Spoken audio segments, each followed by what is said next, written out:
Comments once made by John Tory, about white privilege and about his visceral description of shooting suspects, took center stage during a mayoral debate on Monday night that focused on issues in Toronto's black community.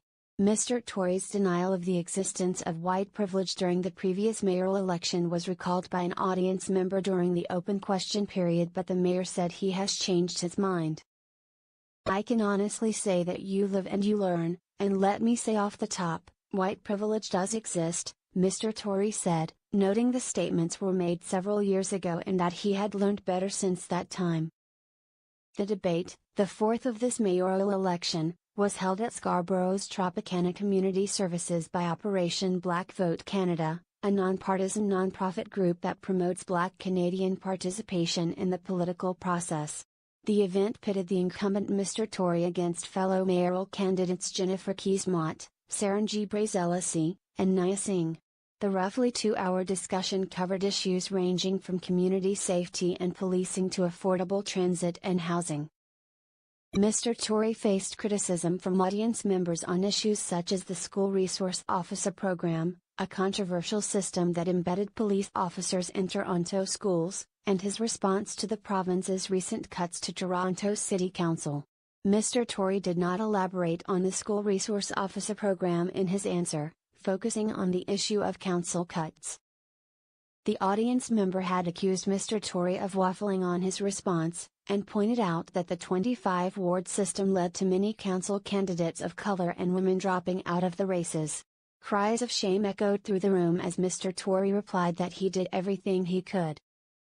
The same audience member asked Mr. Tory to explain comments he made about a playground shooting in Toronto's East End earlier this year, specifically, when the mayor called the suspects sewer rats.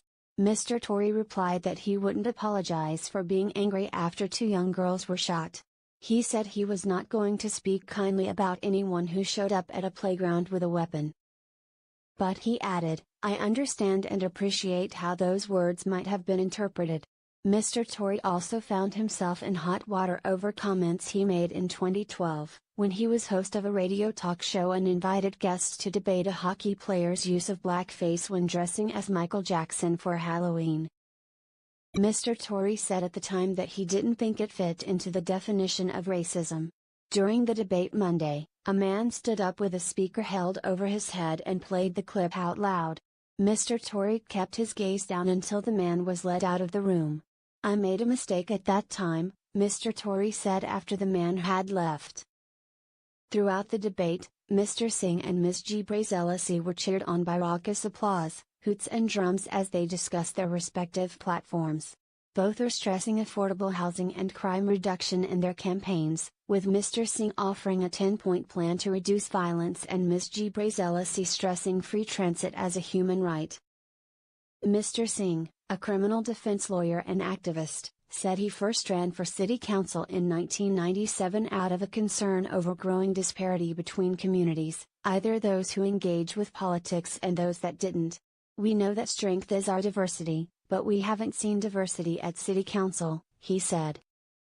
His violence reduction plan includes a freeze on suspensions and expulsions within Toronto's public and Catholic school boards, a point which Mr. Tory agreed with on Monday night.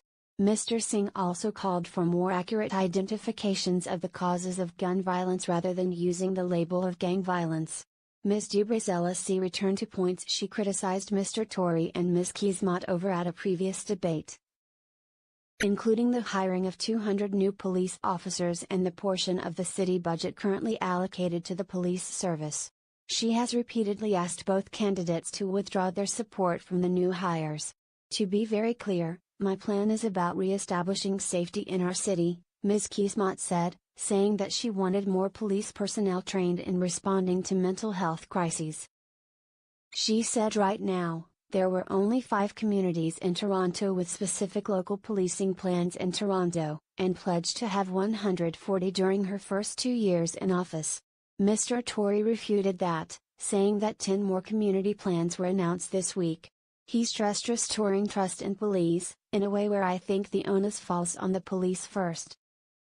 Canada Border Services Agency, a federal authority, also came under question in the municipal debate, with Mark Brown from the Coalition of Black Trade Unionists asking about disparities between how Canadians are treated if they bring guns across the border versus Americans caught driving into Canada with undeclared firearms. As of 2 years ago, more than 2/3 of guns used in crimes in Canada could be traced back to the United States. Mr. Tory responded that border officials should be tougher on Americans, and if the United States was going to indefinitely block anyone who had used cannabis from entering the U.S., Canada should do the same for any American caught crossing with a gun.